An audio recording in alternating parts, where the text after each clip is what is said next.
بابر کو سمرقند چھوڑنا پڑا، جس کے بعد بابر پر مصیبتوں کے پہاڑ ٹوٹ پڑے۔ بابر اپنے مٹھی بھر ساتھیوں کے ہمراہ سخت اور ہوشیار کے خانہ بدوش کے پاس پناہ گزین رہے۔ فوج نے بھی ان کا ساتھ چھوڑ دیا تھا۔ آخر بابر نے فیصلہ کیا کہ انہیں کسی ایسے علاقے کا رخ کرنا چاہیے جس میں شیبانی جیسے ازبک حکمرانوں کو دلچسپی نہ ہو۔ چنانچہ انہوں نے کابل کا رخ کیا، جو آج افغانستان کی راجدھانی ہے۔ کابل جاتے ہوئے انہوں نے بدخشاں پر قبضہ کیا۔ کابل پر بابر کے چاچا الغ بیگ مرزا کے ایک داماد محمد مقیم کی حکومت تھی۔ بابر کی آمد پر وہ قلعہ بند ہو گئے، لیکن چند دن میں ہتھیار ڈال دیے۔ بابر نے اس شہر کی حکومت سنبھالنے کے بعد شہر کو بڑی ترقی دی، یہاں باغات لگوائے، تعمیرات کروائیں اور نظم و نسق یعنی لا اینڈ آرڈر پر توجہ دی۔ بابر نے پناہ گزین کے طور پر رہتے ہوئے ہی مقامی قبائلی خاتون سے پہلی شادی کی۔ 911 ہجری مطابق 1505 میں بابر کی والدہ قتلغ نگار خانم کا انتقال ہو گیا۔ اس کے 2 سال بعد 913 ہجری مطابق 1507 میں بابر کے بیٹے ہمایوں کی ولادت ہوئی۔ ادھر شیبانی خان نے فارس کی صفوی حکومت کے بادشاہ اسماعیل صفوی کی سرحدوں پر چڑھائی کر دی تھی۔ اسماعیل صفوی نے جوابی کارروائی کی، ہرات کو فتح کر لیا۔ اسی زمانے میں بابر نے بدخشاں پر دوبارہ فوج کشی کی، جہاں ازبک قابض ہو گئے تھے۔ بدخشاں فتح کرنے کے بعد بابر نے حصار، قندوز اور بغلاد پر قبضہ کیا اور پھر بخارا پر بھی تیموری پرچم لہرا دیا۔ فارس کی صفوی حکومت کے فوج کے ساتھ لڑائی کے دوران ہی شیبانی بھی مارا گیا۔ اسی زمانے میں اس کے وقت کے ہندوستان، جس میں آج کے ہند، پاک، بنگلہ دیش و افغانستان کا بیشتر علاقہ آتا ہے، وہاں سے خبریں آنے لگی کہ ہند کے فرما روا سکندر لودھی کا انتقال ہو چکا ہے۔ ان کی جگہ ابراہیم لودھی کی حکومت قائم ہو گئی اور امراء کے درمیان آئے دن جھگڑے ہو رہے ہیں۔ وقت بھی باہیں پھیلائے بابر کو ہندوستان پر حکومت کرنے کی دعوت دے چکا تھا، اور پھر لڑی گئی پانی پت کی پہلی تاریخی جنگ، جس نے بابر کے لیے ہندوستان کے دروازے کھول دیے۔ مغل بادشاہ ظہیر الدین بابر اور سلطان ابراہیم لودھی شاہ دہلی کے درمیان 1526 میں پانی پت کے میدان میں لڑائی ہوئی۔ سلطان ابراہیم لودھی کی فوج 1,00,000 جوانوں پر مشتمل تھی اور بابر کے ساتھ صرف 12,000 آدمی تھے، مگر بابر خود ایک تجربہ کار سپہ سالار اور فن حرب سے اچھی طرح واقف تھے، یعنی جنگی فن سے اچھی طرح وہ واقف تھے۔ سلطان ابراہیم لودھی کی فوج نے زبردست مقابلہ کیا، مگر شکست کھائے۔ سلطان ابراہیم لودھی اپنے عمرہ اور فوج میں مقبول نہیں تھے۔ وہ ایک شکی مزاج انسان سمجھے جاتے تھے۔ لاتعداد عمرہ ان کے ہاتھوں قتل ہو چکے تھے۔ یہی وجہ ہے کہ دولت خان لودھی حاکم پنجاب نے بابر کو ہندوستان پر حملہ کرنے کی دعوت دی تھی اور مالی و فوجی مدد کا یقین بھی دلایا تھا۔ بابر اور ابراہیم لودھی کا آمنا سامنا ہوا تو لودھی فوج بہت جلد تتر بتر ہو گئے۔ سلطان ابراہیم لودھی مارا گیا اور بابر فاتح رہے۔ پانی پت کی جنگ میں فتح پانے کے بعد بابر نے ہندوستان میں مغلیہ سلطنت کی بنیاد رکھی۔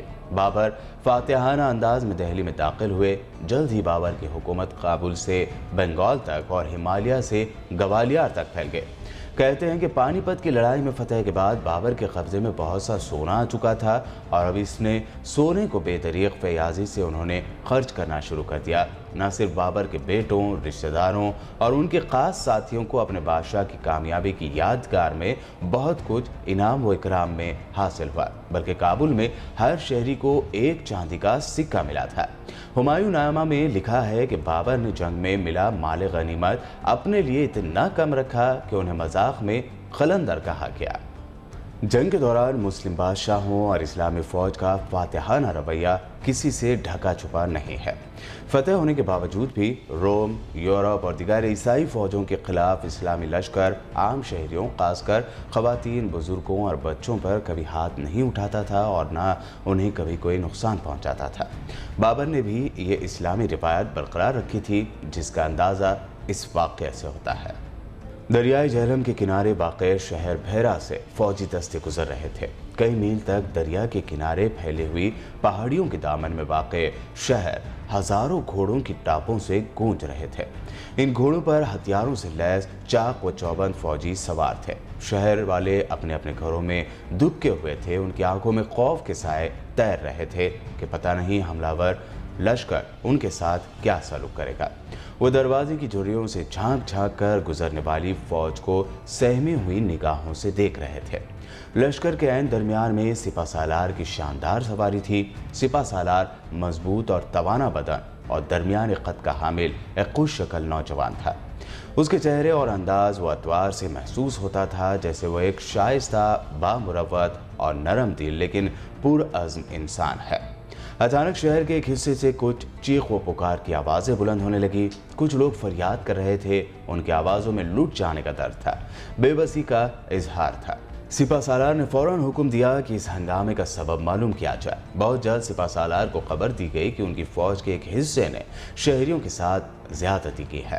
سپہ سالار کے خوبصورت چہرے پر طیش کے آثار نمودار ہو گئے۔ انہوں نے فوراً ان تمام سپاہیوں کو گرفتار کرنے کا حکم دیا جنہوں نے شہریوں کے ساتھ زیادتی کی تھی۔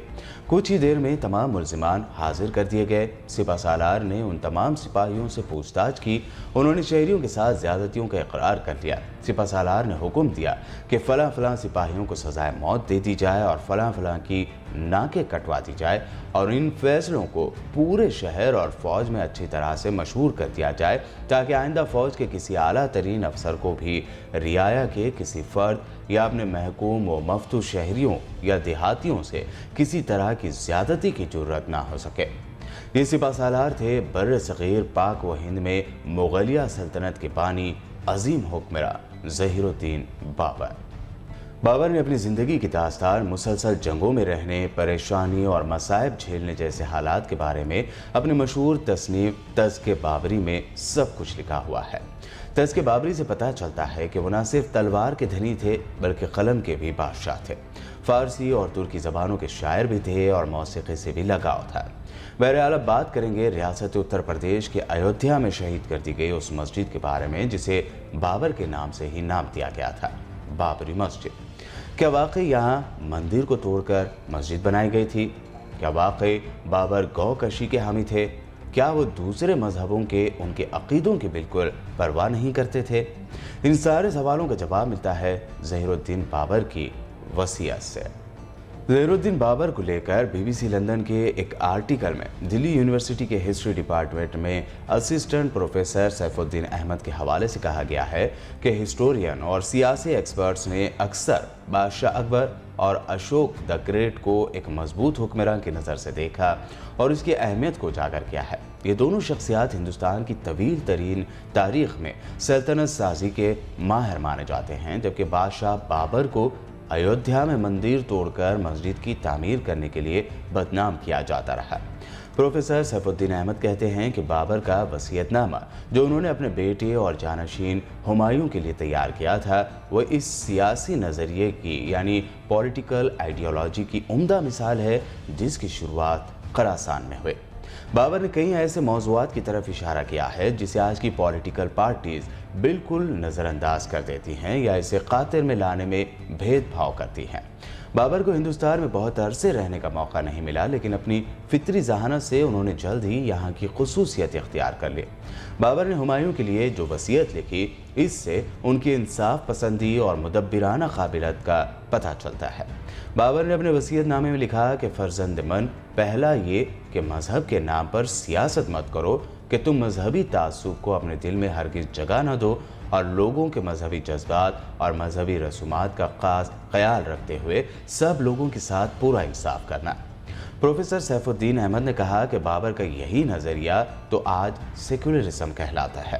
انہوں نے مزید کہا کہ بابر نے قومی تعلقات کے نظریے میں کشیدگی نہ پیدا کرنے کی تلقین کرتے ہوئے لکھا کہ گو کشی سے بالخصوص پرہیز کرو تاکہ اس سے تمہیں لوگوں کے دل میں جگہ ملے اور اس طرح وہ احسان اور شکریہ کی زنجیر سے تمہارے تابع ہو جائیں۔